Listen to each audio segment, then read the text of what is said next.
What happens when the biggest boy band on planet Earth, the group that sold out stadiums on every continent, shattered Billboard records like glass windows, and literally spoke at the United Nations, suddenly sits down at a dinner table, looks into each other's eyes, and admits they've been thinking about walking away from it all? Not after the contract ends. Not after a graceful farewell tour. But right in the middle of the empire they built with their own blood, sweat, and tears? This isn't your typical K-pop scandal. This is something deeper, something rawer, something that shook the entire global music industry to its core. We're talking about BTS, RM, Jin, Suga, J-Hope, Jimin, V, and Jungkook, 7 men who carried the weight of an entire cultural revolution on their shoulders and quietly whispered to themselves, "I don't know if I can do this anymore." But why? What could possibly drive artists at the absolute zenith of fame to openly discuss retirement before their Hybe contracts even expired? Was it the suffocating pressure of perfection? The invisible chains of an industry that never lets you breathe? Or was it something far more personal, something buried so deep inside each of them that even ARMY couldn't see it coming? Tonight, we're counting down 7 gut-wrenching, eye-opening reasons why each member of BTS broke their silence about stepping away.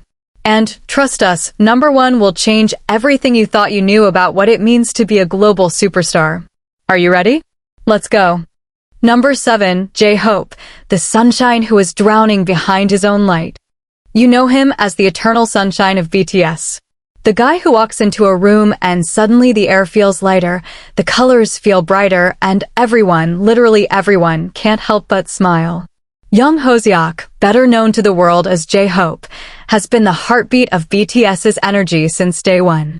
He's the member who screams, "I'm your hope, you're my hope, I'm J-Hope," with such conviction that you genuinely believe the world would stop spinning without him. But here's the thing nobody talks about. What happens to the sun when it runs out of fuel? What happens when the person whose entire identity is built around making others happy quietly realizes that he's been bleeding himself dry for almost a decade, and there's barely anything left for himself? That's exactly where J-Hope found himself, and the story behind it is far more heartbreaking than any of us were prepared to hear. Let's rewind. Before J-Hope was J-Hope, he was just Hoseok, a kid from Gwangju who fell in love with street dancing. Not idol dancing. Not choreographed, synchronized, camera-ready performance art. Raw, unfiltered, freestyle street dancing. He was part of a dance crew called Neuron and was genuinely one of the most respected underground dancers in his region. The kid won competitions. He had a reputation.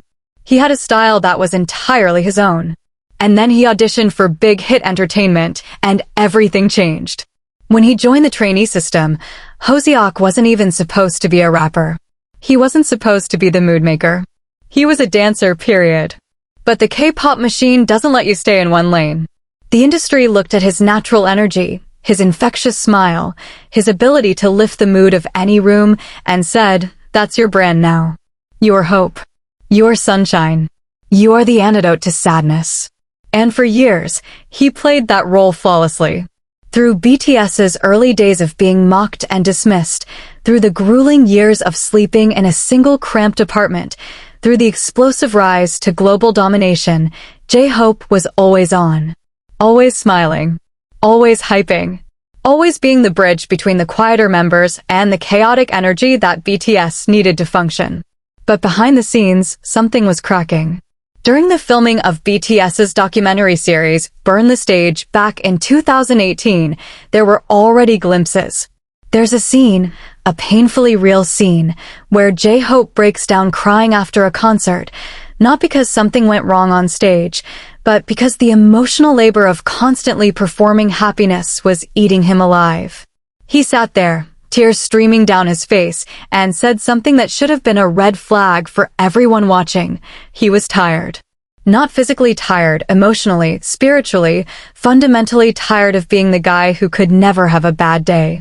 Think about that for a second. Imagine going to work every single day in front of millions of people, and your job description literally requires you to be happy. Not just content. Not just professional. Radiantly, explosively, undeniably happy. Every single time. For almost 10 years. No breaks. No off days. No moments where you can sit in the corner and just exist without being someone's reason to smile. That's what J-Hope carried. And by the time 2022 rolled around, that weight had become unbearable. When BTS sat down for their now legendary 2022 Festa dinner, the dinner that sent shockwaves through the entire music industry, J-Hope was one of the most visibly emotional members of that table. While the world was focused on the announcement that BTS would be taking a hiatus to focus on solo activities and military service, the real story was in J-Hope's eyes. Watch that video again. Watch the way he looks down at the table. Watch the way his voice trembles when he talks about the group. That wasn't a man who was excited about a break. That was a man who had been silently questioning whether he could continue at all. And then came Jack in the Box. If you want to understand just how desperately J-Hope needed to break free from his own image, look no further than his debut solo album released in July 2022. This wasn't Hope World, the bright, bubbly, optimistic mixtape he dropped in 2018 that perfectly matched his sunshine persona. Jack in the Box was dark. It was aggressive. It was confrontational. Tracks like More weren't about spreading joy, they were about hunger, about dissatisfaction, about a man screaming into the void that what the world had seen was only the surface. The title itself was a metaphor, a jack in the box, a toy that's been stuffed inside a container, compressed and contained, until it finally springs out and reveals what's truly inside. That was Hoseok telling the world, "You think you know me? You don't know anything." He talked about it openly in interviews surrounding the album's release. He admitted that he had struggled for years with the gap between J-Hope the idol and Hoseok the human being. The sunshine persona wasn't fake, it was a real part of him, but it had become a prison. Every time he felt sad, frustrated, angry, lost, or confused, there was this invisible expectation that he would push it all down and keep shining. And the scariest part? He was good at it. He was so good at masking his pain that even the other BTS members sometimes didn't realize how much he was struggling. When he headlined Lollapalooza in July 2022, becoming the first South Korean artist to ever headline a major American music festival, it looked like a triumph from the outside. And it was. But J-Hope himself later admitted that standing on that stage alone, without the other 6 members beside him, was one of the most terrifying and clarifying moments of his life. It forced him to confront a question he had been avoiding: who is he without BTS? Who is young Hoseok when the group lights go down and there's no one else to orbit around? That existential crisis, that fundamental questioning of identity, is what pushed him to openly discuss the possibility of not continuing. Not because he didn't love BTS. Not because he didn't love ARMY. But because he realized that if he kept going at the same pace, with the same mask, doing the same performance of joy day after day, there would eventually be nothing left of the real him. He'd be a hollow shell wearing a smile, and that terrified him more than retirement ever could. When J-Hope enlisted for mandatory military service in April 2023, the first BTS member to do so, there was a sense that this wasn't just about national duty. It was about escape. Not running away from BTS, but running towards something he hadn't had in years: silence. Anonymity. The ability to wake up in the morning and not have to be anyone's hope. Just Hoseok. Just a regular guy making his bed, eating mess hall food, and existing without the weight of 40 million fans' emotional well-being on his shoulders. In his final verse, Live Before Enlisting, he smiled, genuinely smiled, not the performance smile, and said he was at peace. And for the first time in years, people who really knew him believed it. The truth about J-Hope's flirtation with retirement isn't scandalous. It's not dramatic. It's heartbreakingly human. It's the story of a man who gave so much of himself to others that he almost forgot to save something for himself. He didn't want to quit because he hated the music or resented the fame. He wanted to quit because he was losing himself and some part of him, the Gwangju street dancer, the kid who used to dance for fun, not for cameras, was screaming to be remembered. And that right there is why J-Hope sits at number 7 on this list. Not because his reason was the least important, but because it was the first warning sign, the first crack in the armor that told the world something bigger was happening inside BTS. Something none of us were ready for. Number 6. Jin, the eldest son who carried a ticking clock no one else could hear. If J-Hope was the sun slowly burning out, then Kim Seokjin, Jin, the eldest member of BTS, the self-proclaimed worldwide handsome, the man who can turn any press conference into a comedy show with a single raised eyebrow, was something entirely different. Jin was the man with a bomb strapped to his chest. Not a metaphorical bomb. Not a poetic, artistic, abstract kind of pressure. A literal, ticking, government-mandated countdown that every single person in South Korea, every executive at Hybe, every journalist in the global entertainment press, and every one of BTS's millions of fans could see, and yet somehow, Jin was the only one forced to carry its weight in silence. Let's talk about what nobody in the fandom wants to admit. The entire trajectory of BTS's group activities from 2020 onward was shaped, dictated, and ultimately fractured by one unavoidable reality: Jin's age. Born on December 4, 1992, Kim Seokjin was the oldest member of BTS by a significant margin in an industry where your military service deadline is non-negotiable. South Korean law requires all able-bodied men to serve in the military, and for years, the standard cutoff was age 28. That meant Jin was always the first in line.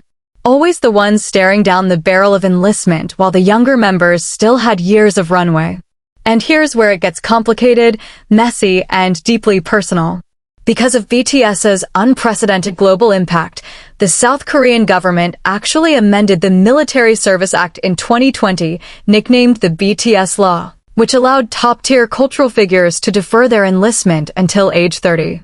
On the surface, this looked like a gift. A 2-year extension.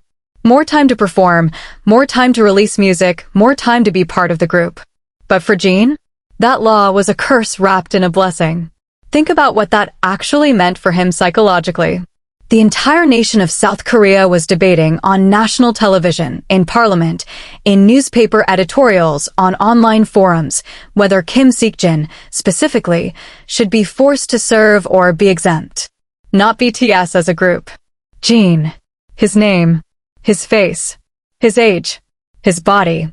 Reduced to a political talking point, a legislative agenda item, a culture war football being kicked back and forth between politicians who didn't know the first thing about what it felt like to be him. Some lawmakers argued BTS had done more for South Korea's global image than any diplomat or athlete and deserved full exemption. Others argued that granting exemptions would create inequality and undermine the principle of universal service. And caught in the middle of this national tug-of-war was a 30-year-old man who just wanted to sing, make people laugh, and eat good food without his existence being turned into a constitutional debate. Jin talked about this weight in ways that were heartbreakingly understated. That's the thing about Jin, he's not the member who wears his pain on his sleeve. He's the member who turns everything into a joke. When interviewers asked about military service, he'd deflect with humor. He'd make a silly face, say something about how handsome he'd look in a uniform, and the crowd would laugh, and the moment would pass. But if you listened closely, really closely, to the things he said in quieter moments, the picture was devastating. In the Festa dinner of 2022, Jin was arguably the most direct member at that table when it came to discussing the group's future. While other members danced around the subject, Jin cut through the noise with a kind of blunt honesty that only the oldest sibling in any family can deliver. He essentially said that BTS needed this break, not just wanted it, needed it, and that he, personally, had been wrestling with an overwhelming sense of guilt. Guilt about what? Guilt about being the reason the clock was ticking.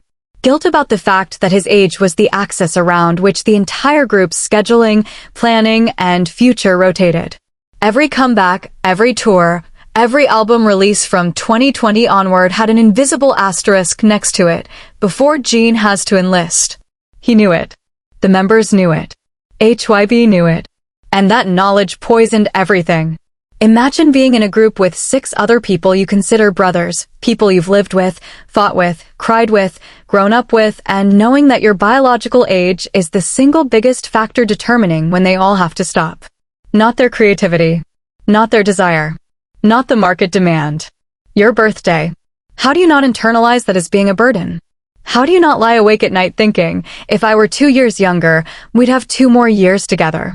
That's the kind of irrational, but completely understandable guilt that Jin carried, and it ate at him in ways he rarely showed the public. But there was another layer to Jin's retirement contemplation that goes even deeper than the military issue, and it's one that traces all the way back to the very beginning of his journey. Here's a fact that longtime fans know but casual observers often forget. Jin never wanted to be an idol. He was a student at Konkuk University studying film and acting. He wanted to be an actor. He was scouted by a big-hit entertainment staff member on the street purely based on his looks, and when he showed up to audition, he had zero training in singing and zero training in dancing. Zero. In a group that included a prodigy rapper like RM, a literal dance machine like J-Hope, and powerhouse vocalists like Jimin and Jungkook, Jin walked in as a blank canvas, and he was painfully aware of that gap for years. He's spoken about it repeatedly throughout BTS's career. In Burn the Stage, he openly admitted that he spent years feeling like the weakest link. He would watch the other members nail choreography on the first try while he had to practice the same 8 counts 50, 60, 70 times just to keep up. He would hear Jungkook and Jimin hit notes effortlessly while he felt like he was clawing his way to every high note with everything he had. And the worst part? He could never fully shake the feeling that he was in the group because of his face, not because of his talent. Now, let's be absolutely clear, Jin is an incredible vocalist. His voice on tracks like Epiphany, Awake, Moon, and The Astronaut is achingly beautiful, full of a warmth and emotional sincerity that no other member can replicate. And his growth as a performer over BTS's career is nothing short of extraordinary. But the gap between what the world sees and what the artist feels is often a canyon, and Jin lived in that canyon for years. He once said in an interview that his biggest fear wasn't failing, it was succeeding for the wrong reasons. He didn't want to be the member who was carried by the group. He didn't want to be the visual who filled a spot that a more talented trainee could have occupied. And when BTS reached the absolute peak of global fame, when they were selling out SoFi Stadium and speaking at the United Nations and breaking records that no Asian act had ever touched, that insecurity didn't shrink. It grew. Because the bigger the stage, the more visible the gap felt to him, even if nobody else could see it. So when retirement discussions started happening within the group, Jin's internal calculus was different from everyone else's. For him, it wasn't just about burnout or creative frustration or identity crisis. It was about a very specific, very personal question. Have I earned my place here, and if I step away, will anyone actually notice the difference? That question haunted him. And the answer he kept arriving at privately, in his own head, in his own worst moments, was that maybe, just maybe, BTS would be fine without him. Maybe his departure wouldn't leave a hole. Maybe it would just be a minor adjustment. That is, of course, completely wrong. BTS without Jin is unthinkable. He is the emotional anchor, the comedic relief valve, the hyung who holds the group together through sheer force of love and dad jokes. But insecurity doesn't care about facts.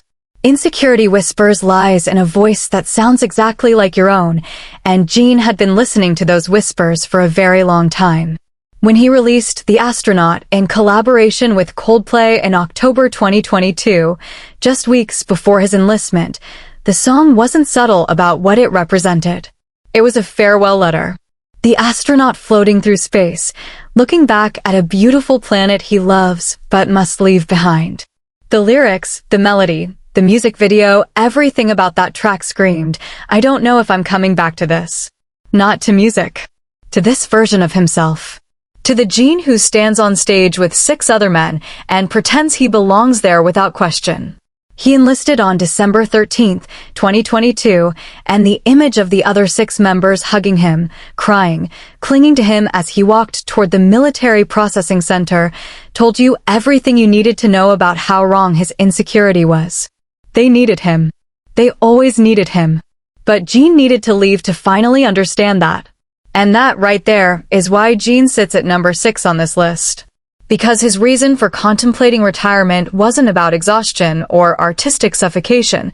It was about a man who never fully believed he deserved the extraordinary life he was living. and a ticking clock that made him feel like the universe was agreeing with him.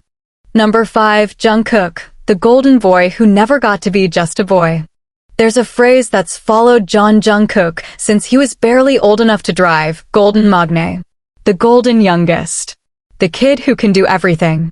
Sing like an angel, dance like he was born on a stage, perform with the intensity of a veteran who's been in the game for 30 years, except he hadn't been in the game for 30 years.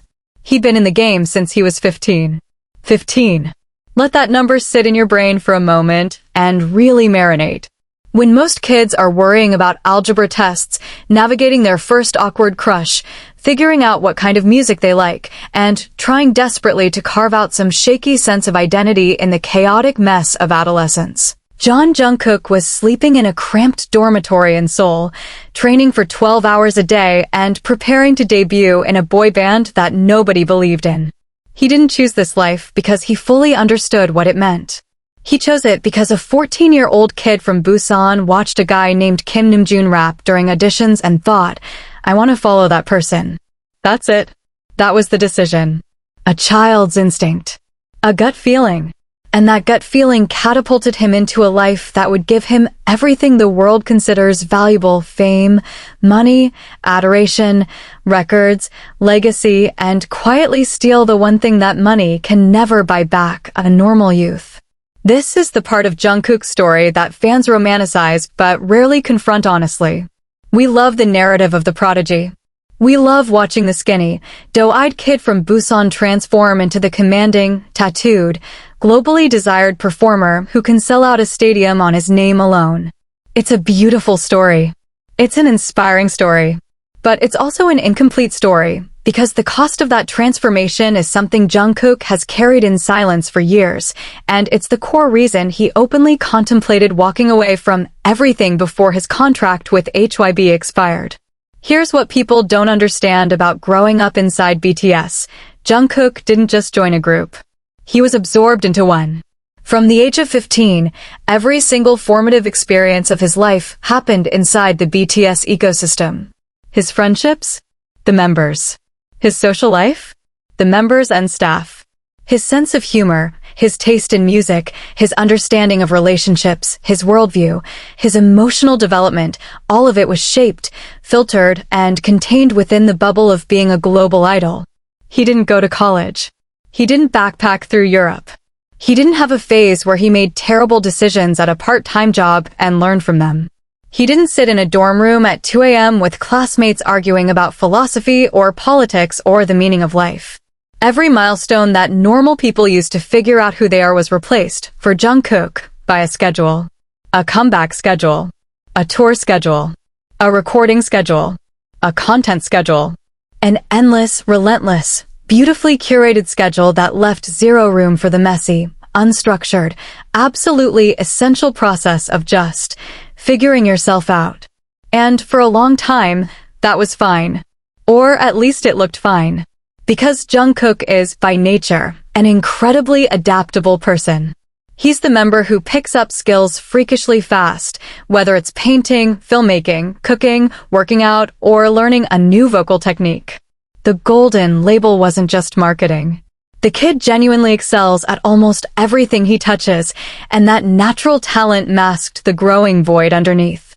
Because here's the paradox that haunted Jungkook: the better he got at everything, the less he knew about who he actually was.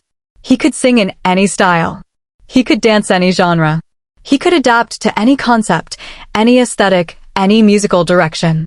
But when the cameras turned off and the practice room went dark and he was alone in his apartment at 3 a.m., the question that echoed through the silence was always the same: what do I actually want? Not what does Hybe want? Not what does ARMY want? Not what does BTS need?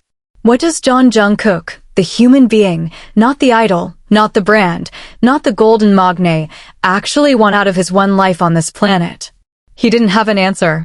And that absence of an answer terrified him more than any stadium, any camera, any chart position ever could. He talked about it, not in grand, dramatic press conferences, but in those late-night Weverse lives that became something of a confessional booth for Jungkook. He'd sit there, often alone, sometimes with a drink in his hand, and talked to fans with a rawness that felt almost uncomfortable. He once said, and this is seared into the memory of every fan who heard it, that he felt like he'd been living someone else's life. Not in the sense that he was forced into it, but in the sense that the life he was living had been constructed so early, so completely, and so successfully that there was never a moment to ask whether it was actually the life he would have chosen if given a real choice. At 15, you don't have the emotional maturity to understand what you're signing up for. You see the stage lights and the screaming fans and you think, yes, this is what I want. But you don't understand the cost. You don't understand that you're trading your 20s, the decade that defines most people, for a gilded cage that looks like paradise from the outside, but feels like a question mark from the inside. The loneliness was another factor, and it's one that Jungkook circled around repeatedly without always naming it directly. When you become the most famous 25-year-old on the planet, your social world doesn't expand, it contracts. Drastically. Every person you meet could be using you.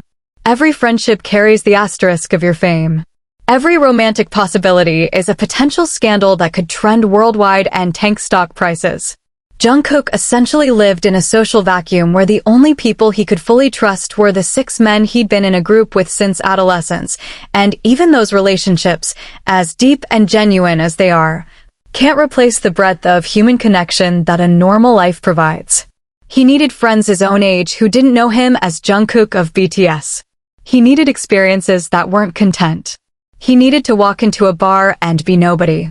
And inside the machine of BTS at its peak, that was impossible.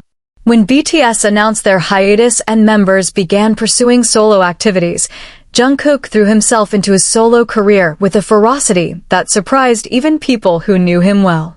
7 debuted at number 1 on the Billboard Hot 100. 3D with Jack Harlow was a global hit. His album, Golden, charted in virtually every country on Earth. From the outside, it looked like Jungkook was thriving in the solo spotlight. But the album title itself was a tell. Golden wasn't a celebration of the Golden Magne label. It was an interrogation of it.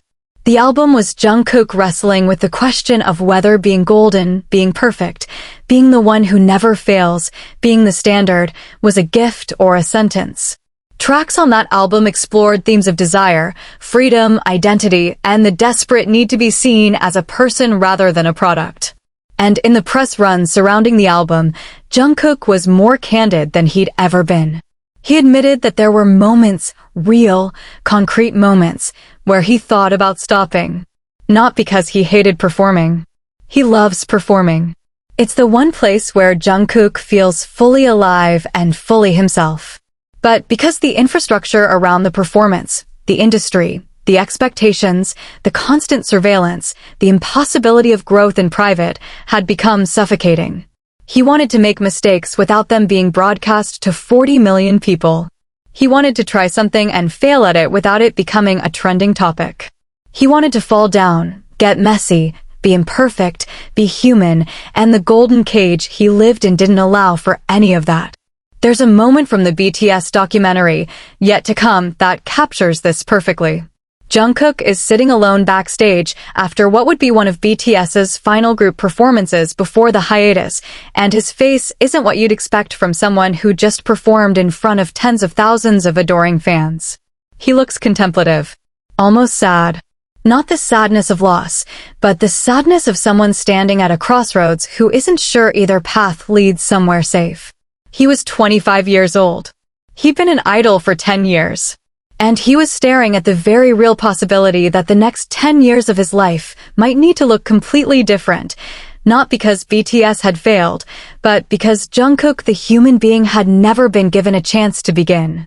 That's the gut punch of Jungkook's story. It's not about a star who got tired of stardom. It's about a boy who was turned into a star before he finished becoming a person, and the terrifying moment when he realized he might need to tear down the constellation to find out who's actually underneath. The Golden Magne didn't want to stop being golden. He just wanted to know what was underneath the gold. And that question, that achingly human, unbearably relatable question, is why Jungkook sits at number 5 on this list. Because sometimes the most extraordinary talent in the room is also the most lost, and the bravest thing a prodigy can do is admit that being great at everything isn't the same as knowing who you are. Number 4. V, the free spirit trapped inside the idol machine.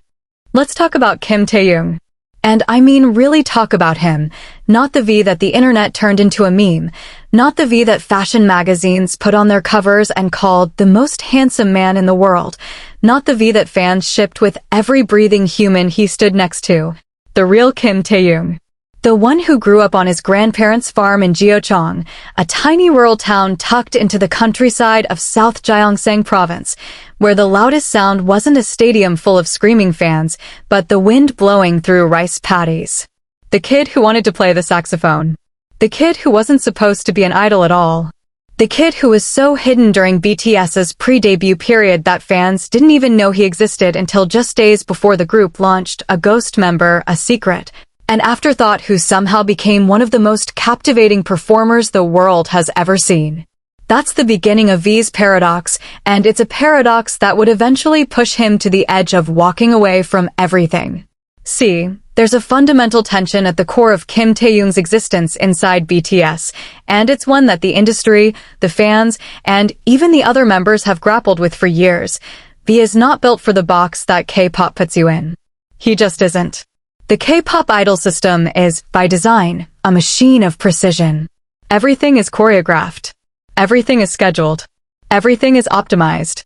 Your hair, your clothes, your facial expressions during interviews, your talking points on variety shows, the angle of your jaw in photo shoots, the way you wave to fans at the airport, all of it is calculated, managed, and controlled to project a specific, marketable image. And for some idols, that system works. They thrive in structure. They find comfort in knowing exactly what's expected of them at every moment. But V? V is the human equivalent of wind. You cannot put wind in a box. You can build walls around it, and it will find every crack, every gap, every tiny opening, and it will escape. That's who Taehyung has always been: free, unpredictable, instinctive, deeply emotional, and fundamentally allergic to being told who he's supposed to be. They called it his 4D personality in the early days, industry speak for "we don't know how to categorize this guy."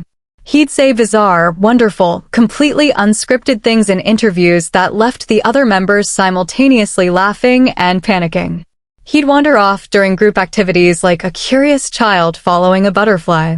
He'd stare into cameras with an intensity that made you feel like he was looking directly into your soul, then 2 seconds later make the most absurd face imaginable and cackle like a cartoon villain. Fans loved it. The industry tolerated it. But behind the charm and the eccentricity was something much more serious, a deeply artistic soul that was slowly suffocating under the weight of an identity he never fully chose. Here's what most people don't know. V didn't audition to be a singer. He accompanied a friend to the big hit auditions in Daegu. He was literally there as moral support, a +1, a buddy, a guy waiting in the hallway. But a big hit staff member saw him, noticed his face, and encouraged him to audition on the spot. And in that split second, in that completely unplanned, accidental, almost absurd twist of fate, the trajectory of Kim Taehyung's entire life changed. He went from being a farm kid with dreams of playing jazz saxophone to being a trainee in one of the most demanding entertainment systems on earth. And he was good at it, because Taehyung is good at everything he cares about. But good at it and built for it are two very different things, and that distinction would haunt him for the next decade. The thing about V that separated him from the other members wasn't talent. They're all enormously talented. It was the nature of his artistry. V doesn't think like a pop star. He thinks like a painter. He thinks like a filmmaker. He processes the world through textures, colors, moods, atmospheres, not through metrics, charts, streaming numbers, and comeback strategies. When the other members would get excited about breaking a record or trending on Twitter, V would be in the corner reading a novel, or taking photographs of shadows on a wall, or listening to a jazz record from the 1960s that nobody in the K-pop world had ever heard of. His closest friends weren't other idols, they were actors. The legendary Wooga squad Park Seo-joon, Choi Woo-shik, Park Hyung-sik, and P-boy were his inner circle, his chosen family outside BTS. And it's no coincidence that the people V gravitated toward were artists working in mediums that allowed for nuance, subtlety, and creative freedom.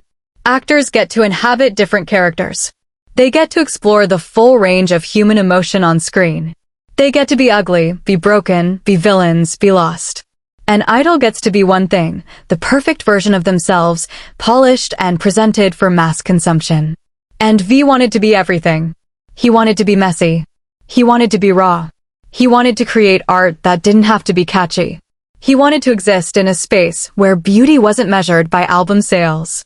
When V appeared in the historical K-drama Hwarang in 2016, it wasn't just a side project, it was a glimpse of the life he actually wanted. Acting allowed him to channel the emotional depth that K-pop's rigid structure couldn't contain. He wasn't playing Kim Taehyung packaged for a music show stage. He was playing a character, inhabiting a story, expressing feelings that the V brand didn't have permission to express. And by all accounts, the experience left a mark on him that never faded. He talked about wanting to act more. He talked about wanting to study film. He talked about wanting to direct. But every time those conversations gained momentum, the BTS machine would pull him back, another comeback, another tour, another album, another schedule, and the dream would get shelved, again and again and again. Like a book you keep meaning to read, but never open because the world won't stop demanding your attention. By the time 2022 rolled around, the frustration had crystallized into something that went beyond creative dissatisfaction. It had become an existential question about authenticity. V started asking himself, and occasionally asking interviewers, in his characteristically sideways, enigmatic way, whether the version of himself that the world loved was actually him. Or was it a character? A construct? A carefully maintained performance that had been running so long he couldn't remember where the act ended and the real person began? That question hit differently for V than it did for the other members, because V's public persona was perhaps the most manufactured contrast to his private self. On stage, V is magnetic, sensual, powerful, a performer who can command 70,000 people with a single glance. Off stage, Taehyung is quiet, introspective, deeply sensitive, and almost painfully earnest. He's the kind of person who cries at beautiful sunsets and keeps a collection of vintage cameras and talks about wanting to live in the countryside someday, far from the noise, far from the lights, far from the endless hunger of an industry that never stops consuming. When he released his solo album, Layover, in September 2023, every single choice he made was a deliberate rejection of what the market expected. In an era where K-pop soloists were chasing viral TikTok moments, high-energy dance tracks, and feature-heavy collaborations designed to maximize streaming numbers, V dropped a 6-track album of slow, jazzy, achingly tender love songs that sounded like they belonged in a dimly lit cocktail bar at midnight, not on a global pop chart. Rainy Days, Blue, Love Me Again. These weren't songs designed to break records. They were songs designed to breathe. Songs that moved at the pace of real emotion, not algorithmic optimization. And that was the point. Layover wasn't just an album, it was a manifesto. It was V telling the world, this is who I actually am. Not the guy doing the sharp choreography and the intense stares and the viral fancam moments. This is me. Slow, soft, melancholy, real. And the title, Layover, was itself a metaphor that cut right to the heart of his retirement contemplation. A layover is a pause in a journey. It's the in-between space, the waiting room, the moment where you've left one place but haven't arrived at the next. That's exactly where V was, suspended between the life he'd been living and the life he wanted to live, unsure if the next flight would take him back to BTS or somewhere else entirely. In interviews around the album's release, he was more transparent than he'd ever been. He admitted that he'd been struggling with the feeling that time was slipping away from him. Not career time, lifetime. He was 27 years old and felt like he'd experienced everything and nothing simultaneously. He'd traveled the world, but never as a tourist. He'd met thousands of people, but felt deeply, fundamentally alone in ways that fame only amplifies. He'd created music that millions loved, but rarely felt like he'd created something that was truly, unapologetically his. And the question that kept circling back, the question that made him seriously consider whether continuing was the right thing, was simple and devastating. If I keep going like this, will I ever get to be Kim Taehyung? Or will I die as beloved by everyone, known by no one? Number 3, Jimin, the perfectionist who is destroying himself to be flawless. There are performers who chase excellence, and then there's Park Jimin. Jimin doesn't chase excellence, he hunts it. He stalks it. He corners it in a dark room and refuses to leave until he's consumed every last particle of it, and even then, even when every person in the building is telling him it was perfect, even when the audience is in tears and the fan cams are going viral and the world is on its knees calling him the greatest performer of his generation, even then, Park Jimin looks in the mirror and sees someone who wasn't good enough. That's not a metaphor. That's not poetic exaggeration. That is the literal, documented, heartbreaking reality of what it's like to exist inside Jimin's head, and it is the reason why the man who is arguably the most magnetic stage presence in the history of K-pop seriously, genuinely, and repeatedly considered walking away from it all before his Hybe contract reached its end.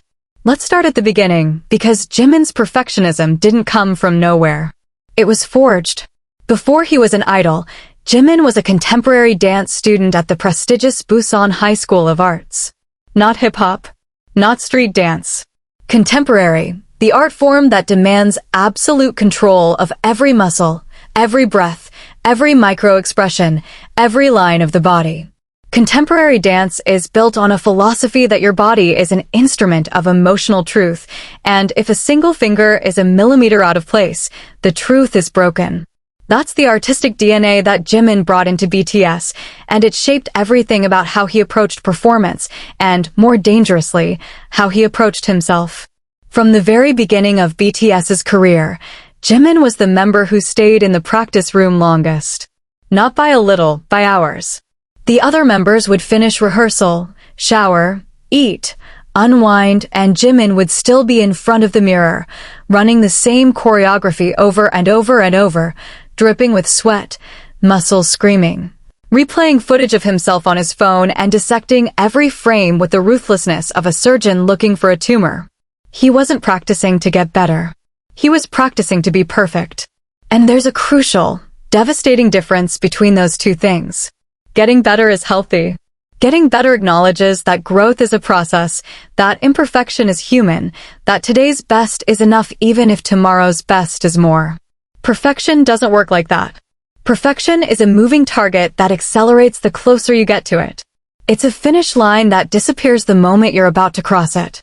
And Jimin sprinted toward that vanishing line for 10 years without stopping, and it nearly destroyed him, physically, mentally, and emotionally. The body image issues are the part of Jimin's story that fans know the most about, and for good reason. They're the most visible, the most visceral, and the most heartbreaking. During BTS's earlier years, Jimin went through periods of extreme dieting that went far beyond anything resembling healthy weight management.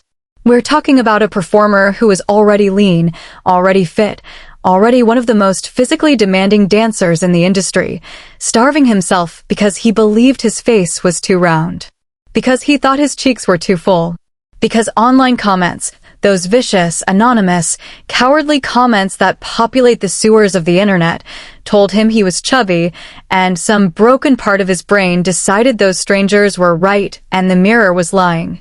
He talked about it years later, and even then, even with the distance of time and therapy and growth, you could hear the pain in his voice. He described periods where he would go an entire day eating nothing, literally nothing, and then perform a 2-hour concert that included some of the most physically demanding choreography in pop music. He would nearly faint backstage. Staff members would beg him to eat. The other members would try to put food in front of him, and he would refuse, because in his mind, the discomfort of hunger was easier to bear than the discomfort of not looking exactly the way he believed he was supposed to look. And here's the thing that makes Jimin's story different from a generic cautionary tale about eating disorders in the entertainment industry. Jimin knew it was wrong. He knew, intellectually, that starving himself was dangerous and irrational. He's not unintelligent. He's one of the most emotionally perceptive, self-aware members of BTS. But perfectionism doesn't operate on logic. It operates on a feeling, a deep, gnawing, inescapable feeling that you are fundamentally not enough, and the only way to temporarily silence that feeling is to push harder, sacrifice more. Give up another piece of yourself in pursuit of an ideal that doesn't exist. The performance anxiety was another dimension entirely. In multiple BTS documentaries, Burn the Stage, Break the Silence, Yet to Come, there are scenes of Jimin backstage after concerts that are genuinely difficult to watch. While the other members are high-fiving and celebrating and riding the adrenaline rush of a successful show, Jimin is sitting alone, head down, tears running down his face, replaying the performance in his head and cataloging every mistake. A note that was slightly flat. A dance move that was a fraction of a second behind the beat.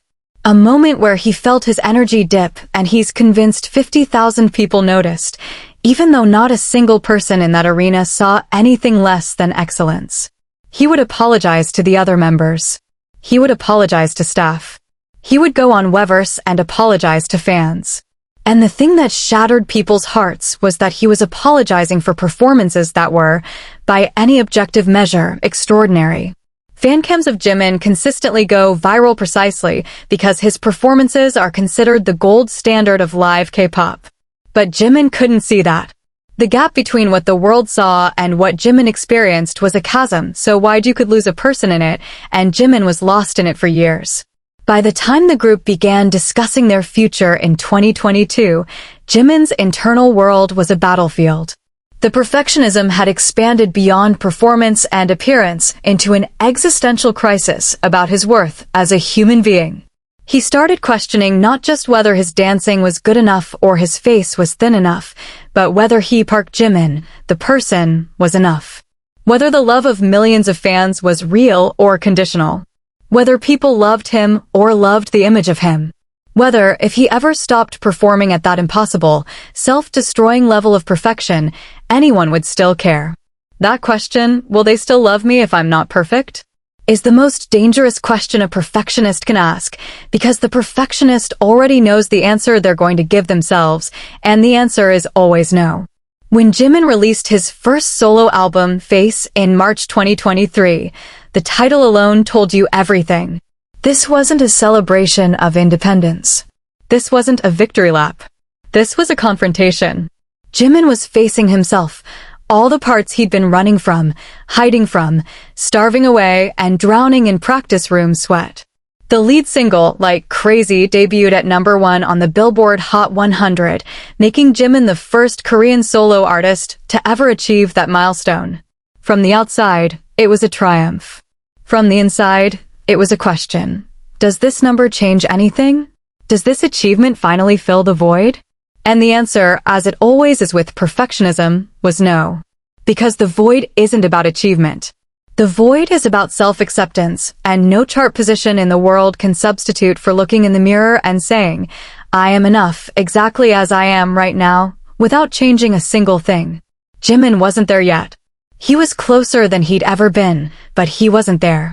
In interviews around the Face era, Jimin was disarmingly honest about how close he'd come to breaking. He talked about panic attacks. He talked about nights where the anxiety was so overwhelming he couldn't sleep, couldn't think, couldn't breathe. He talked about moments where the thought of getting back on stage, the very thing he dedicated his life to, the very thing he was born to do, filled him with dread instead of excitement, because every performance was another opportunity to fail, and failure, for Jimin, wasn't an event. It was a verdict. A confirmation of the worst thing he believed about himself. And that's when retirement stopped being an abstract concept and became a real, tangible, seriously considered option. Not because Jimin wanted to stop. God, no. Every cell in Jimin's body wants to perform. Dancing is his language. The stage is his cathedral. But his body was breaking down. His mind was breaking down. The machine of perfectionism that had driven him to greatness was now running on fumes and self-destruction, and some small, surviving part of him, the part that still remembered what it felt like to dance for joy in a Busan studio, before the cameras and the charts and the weight of the world, was whispering, if you don't stop, there won't be anything left to save. The cruel irony of Jimin's situation is that the very quality that made him extraordinary is the same quality that nearly consumed him. His refusal to accept anything less than perfection is what produced those breathtaking performances. Those moments on stage where time seems to stop and 60,000 people collectively hold their breath. Number 2, Suga, the underground king who almost let the darkness win. Min Youngie doesn't sugarcoat anything. He never has. In an industry built on illusions, on perfect smiles, on rehearsed gratitude, on the relentless performance of happiness, Min Youngie has always been the member of BTS who looks you dead in the eye and tells you the truth, even when the truth is ugly.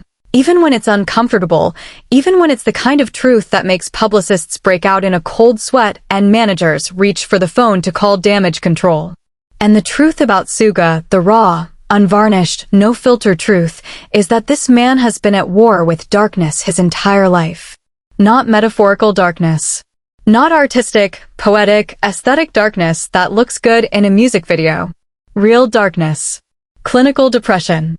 Crippling anxiety. Social phobia. Obsessive-compulsive disorder. The kind of darkness that pins you to your bed at 3 in the afternoon and whispers that the world would keep spinning just fine without you in it. The kind of darkness that turns every achievement into ash and every standing ovation into static noise. That is who Min Youngie was before BTS. That is who he was during BTS. And that is why, of all 7 members, Suga's contemplation of retirement hits with a weight that is almost unbearable to sit with, because for Youngie, walking away from BTS wasn't just a career decision. It was a survival instinct triggered by a man who wasn't sure he wanted to survive at all. To understand Suga, you have to go back to Taegu. Not the Taegu of tourism brochures and cultural festivals. The Taegu of cramped apartments and working-class families and a kid who discovered hip-hop the way some people discover religion, as salvation. Min Youngie fell in love with rap as a teenager, and it wasn't casual. It was consuming. He started producing beats on a cheap keyboard in his tiny room. He began writing lyrics that were less like songs and more like open wounds set to rhythm. He joined the underground rap scene under the name Gloss, and he was good, genuinely, undeniably, frighteningly good. The underground community in Taegu respected him. He won awards. He built a reputation as a producer and lyricist with a technical precision and emotional honesty that most rappers twice his age couldn't touch. And then he auditioned for Big Hit Entertainment, and the trajectory of his life split in 2. Here's the thing that defined Suga's internal conflict for the entirety of BTS's career. He never fully made peace with being an idol. Never.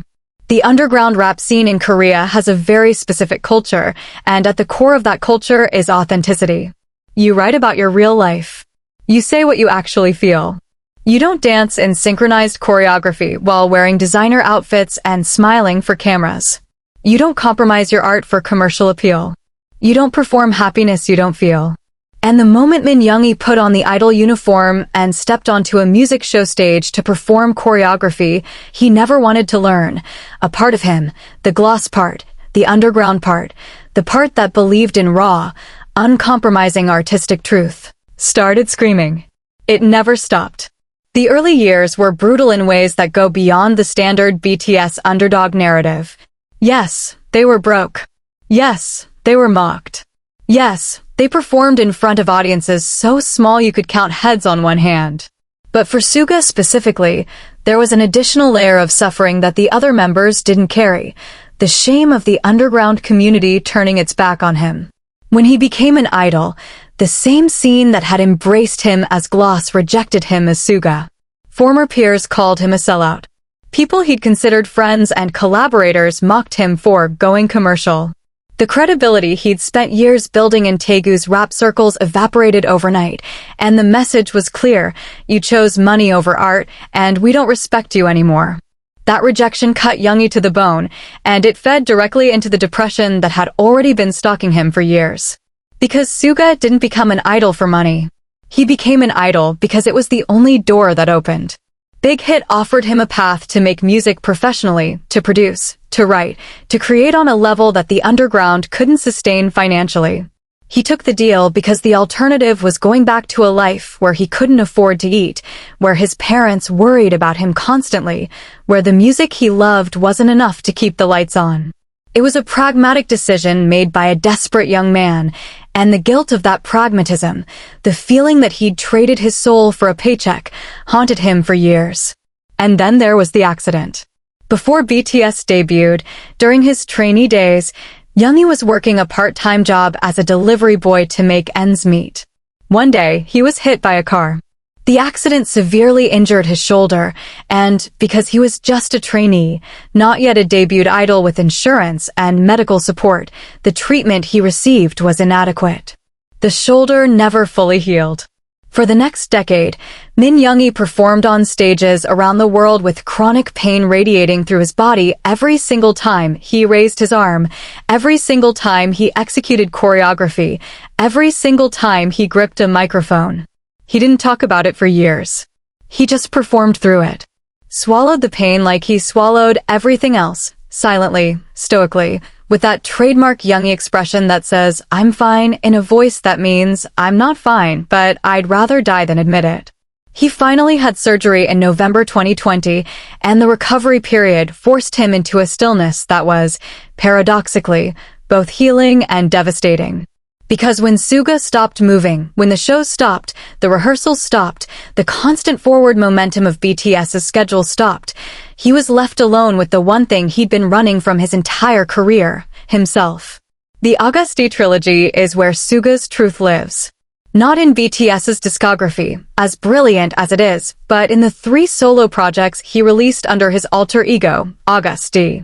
The first mixtape, dropped in 2016, was a grenade thrown into the manicured garden of K-pop. The track The Last was not a song.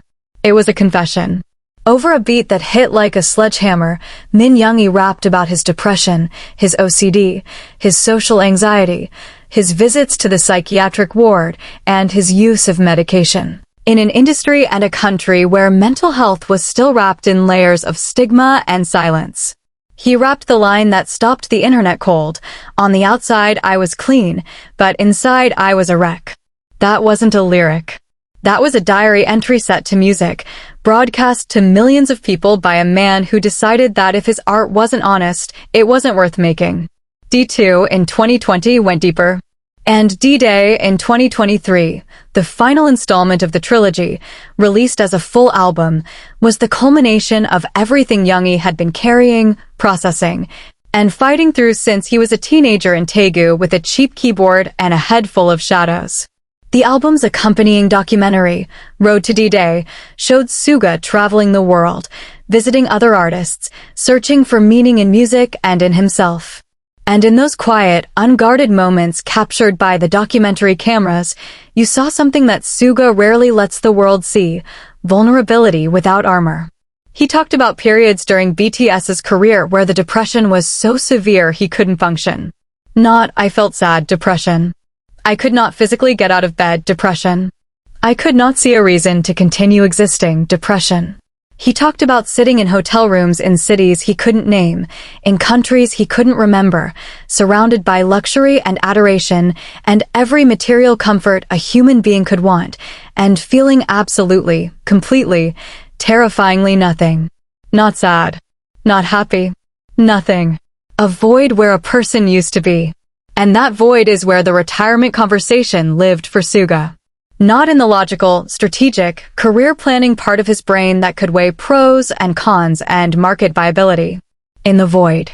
In the place where his depression whispered the most dangerous lies, that he was a fraud, that the music didn't matter, that the fame was a joke, that the kid from Daegu had been pretending to be someone important for 10 years, and eventually the world would figure it out and the whole thing would collapse like the house of cards it always was. Suga has described his relationship with BTS as the thing that simultaneously saved and tormented him. Saved him because the other 6 members, particularly RM, who had been his intellectual and creative sparring partner since the trainee days, gave him a reason to keep going when his own reasons ran out. They needed him. They loved him. They saw through the cold exterior and the savage wit to the terrified, brilliant, broken man underneath, and they refused to let him disappear. But BTS also tormented him because the idol system, the schedules, the performances, the constant public exposure, the obligation to be on was fundamentally incompatible with a person who needed solitude like oxygen. Suga is an introvert in the most clinical sense of the word. Social interaction drains him. Crowds overwhelm him. Number 1 RM, the leader who carried 7 worlds on his shoulders until his spine cracked. And here we are. Number 1. The final entry. The one that ties everything together, the one that explains not just why one member thought about walking away, but why the entire conversation about retirement existed within BTS in the first place. Because when you trace every fracture, every doubt, every whispered confession we've covered on this list, J-Hope's exhaustion, Jin's guilt, Jungkook's lost youth, V's caged spirit, Jimin's self-destruction, Suga's war with darkness. Every single one of those threads leads back to one person. One man who stood at the center of the storm for over a decade, absorbing every impact, translating every pain, solving every crisis, carrying every burden, and slowly, silently, piece by piece, losing himself in the process. Kim Namjoon. RM. The leader of BTS.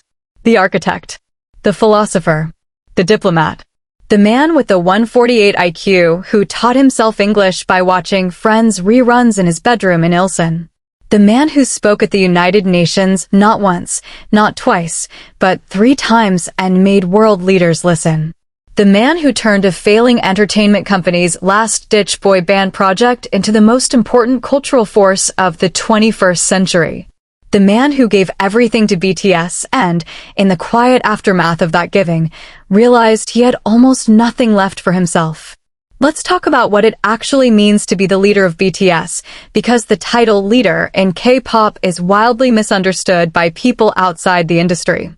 In most Western bands, there's no official leader. Members share responsibilities loosely. Decisions are collaborative or driven by whoever has the strongest personality on a given day.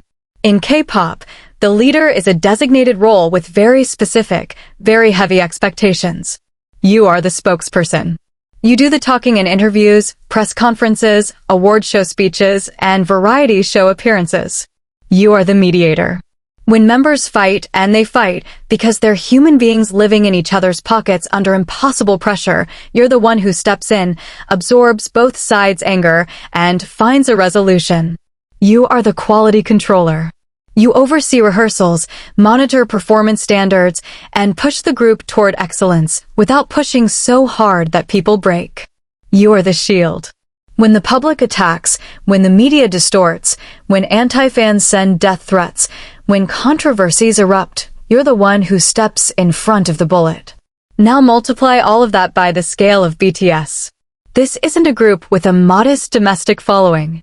This is the biggest musical act on the planet, operating simultaneously across Korean, English, Japanese, and global markets, with a fandom of tens of millions who analyze every word, every gesture, every facial expression with forensic intensity. Every interview RM gives is dissected. Every speech is fact-checked. Every offhand comment is screenshotted, translated into 40 languages, and debated across continents within hours. The margin for error is 0, and RM has been operating in that zero-margin environment since he was 19 years old. 19. He wasn't even old enough to drink in most countries when he became responsible for navigating the most complex cultural phenomenon in modern pop music. And he did it brilliantly. That's the thing people need to understand. RM didn't just survive the role of leader. He excelled at it in a way that redefined what K-pop leadership could be. He was the one who insisted that BTS write their own music when the industry standard was to perform songs handed to you by producers. He was the one who pushed for BTS's lyrics to address mental health, social pressure, generational anxiety, and self-love when every other boy band was singing about girls and parties. He was the one who sat in the studio with the producers and the songwriters and shaped BTS's musical identity from Too Cool for School to Proof, ensuring that every album, every era, every concept had intellectual depth and emotional coherence. He was the bridge between BTS and the Western market, conducting English-language interviews with a fluency and charisma that made American talk show hosts look underprepared.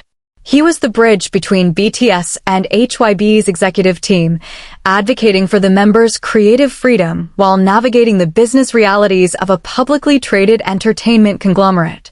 He was the bridge between BTS and ARMY, writing heartfelt letters, giving thoughtful V-Lives, and communicating with a transparency and vulnerability that made 40 million fans feel personally seen. He was the bridge between everything and everyone, and a bridge, by definition, is something that gets walked on from both sides. The weight started showing earlier than most people realize. Here's what makes this story different from every other idol burnout narrative you've ever heard. BTS didn't implode. They didn't have a public falling out. They didn't let contracts expire in bitterness or walk away in silence. They sat down at a table, looked at each other, and chose honesty over performance. They chose humanity over the machine. They said, "We are not okay, and pretending to be okay is no longer an option." And that choice, that single, brave, terrifying choice to be vulnerable in front of the entire world, didn't end BTS. It saved them. Because here's the truth that every fan, every industry executive, every aspiring artist needs to understand. The opposite of retirement isn't continuation. The opposite of retirement is renewal. BTS didn't talk about walking away because they wanted to quit. They talked about walking away because staying the same would have killed everything that made them special in the first place. The music, the brotherhood, the authenticity, the connection with ARMY. All of it would have withered and died under the weight of pretense if they'd kept smiling through the cracks. Every member on this list was drowning in their own way, for their own reasons, at their own depth. But the fact that they surfaced together and chose to breathe, together and chose to rebuild together, that's not a story about retirement. That's a story about 7 men who loved something enough to let it pause so it could survive. BTS didn't break. They bent. And the bend is where the light gets in. That's a wrap. Thank you for staying through every single point of this journey. If this list taught you anything, let it be this. Behind every spotlight, there's a shadow. Behind every anthem, there's a whisper. And behind every legend, there's a human being who just wanted to be seen, not as a star, but as themselves.